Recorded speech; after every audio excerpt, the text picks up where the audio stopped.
به نام خدا. درود. صبحان هستم از چنل صبحان AI و امروز میخوام براتون هوش مصنوعی رو معرفی کنم که بتونید باهاش درآمدزایی کنید.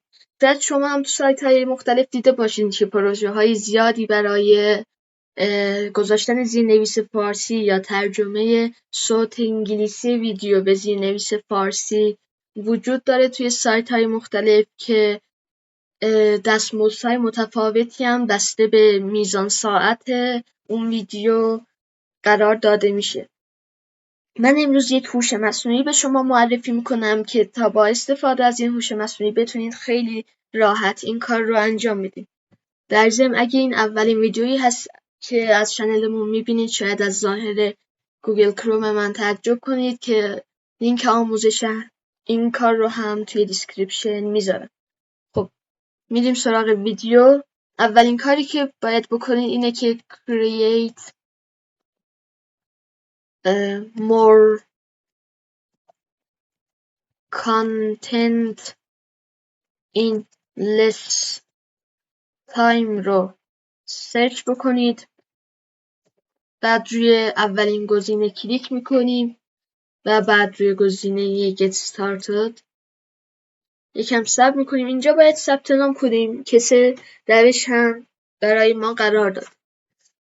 من اینجا گزینه کانتینیو ویت گوگل رو انتخاب میکنم ولی شما میتونید هر طور که بخواید اینجا ثبت نام کنید. یکم صبر میکنیم و میبینید که با همین اکانتی که اینجا ثبت کرده بودم برای من ثبت نام کرد. خب اینجا روی گزینه create new میزنی و بعد روی کلیک تو آپلود. اینجا من ویدیوی آخری که برای یوتیوب آپلود کرده بودم رو انتخاب میکنم. همونطور که میبینید خیلی سریع آپلود شد. برای اینکه زیرنویس بذارین باید اینجا روی ساب تایتلز کلیک کنید. اینجا اوتو ساب تایتلز.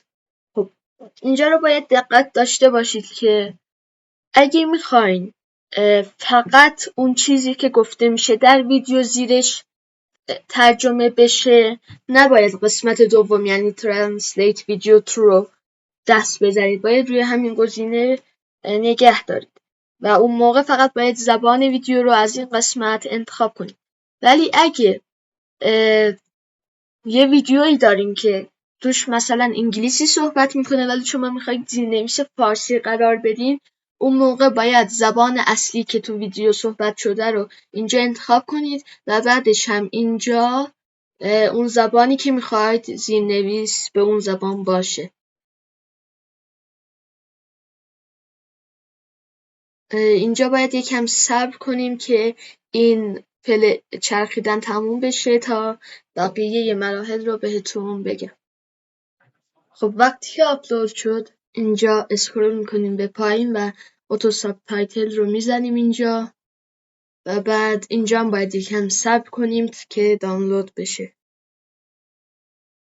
راستی حتی اینجا میتونستید که فونت و رنگ و بولد کردن و نکردن و ایتالیک و اینا و تکنیک های متن رو روش هم پیاده سازی کنید که من ترجیح دادم رو پیش‌فرض‌ها بمونه. تو همین فاصله که این دانلود میشه که حالا شد، ممنون میشم که لایک کنید این ویدیو رو و چنلم رو هم سابسکرایب کنید. راستی در آخر هم بهتون سایت معرفی میکنم که از اونجا بتونین پروژه بگیرین و کسب درآمد بکنید. خب اینجا اگه نیاز به ویرایش باشه میتونید ویرایش کنید، اگر هم که نه رو همین گزینه اگه میخواید مرورگر کرومت هم انقدر جذاب و خوشگل باشه این ویدیو رو تا آخر ببین. اول وارد مرورگر کروممون میشیم و سرچ میکنیم dastr.io. بعد از این نصب روی کروم رو میزنیم.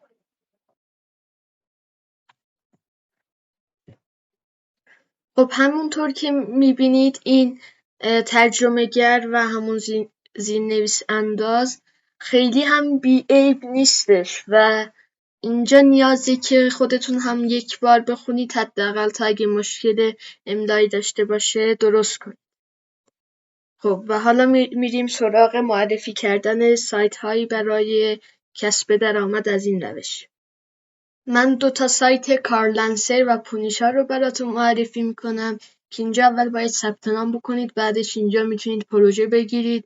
میبینید که با قیمت‌های مختلف بستگی به سختی کار بهتون درآمد میده. این کارلنسر بود و پونیشا هم اینطوری هستش.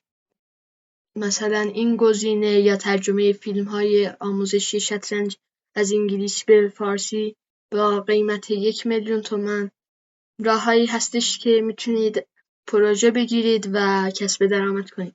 خیلی ممنون که این ویدیو رو با من همراه بودید.